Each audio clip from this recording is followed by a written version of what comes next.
GamesWeasel.com. Review.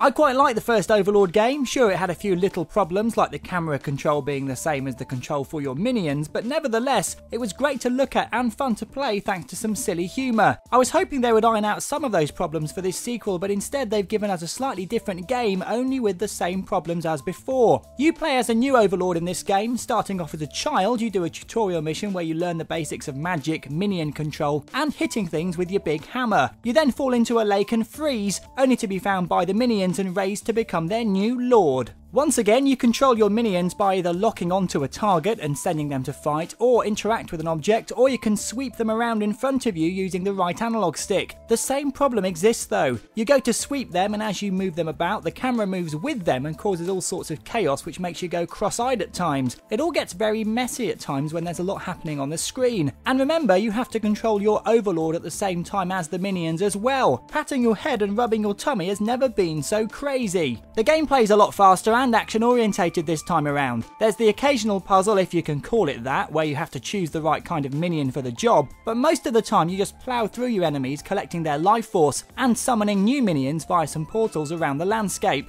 There are some more new things in this sequel. Your minions can now ride wolves and other beasts, which gives them new abilities such as jumping over gaps, and you can also operate catapults and other machinery at times to access new areas and progress forward. You can also go back and explore areas to find extra goodies with newfound powers, but there's not really much incentive to do so. And there's multiplayer there if you really care. I can't really see the demand for it though. Unfortunately, Overlord 2 isn't a great action game, and that's really what it's become. It's still slightly charming, but not as much fun as the original. It's still fun though, so it gets a good 6 out of 10.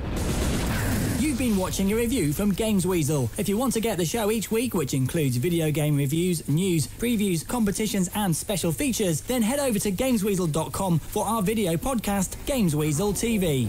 GamesWeasel.com.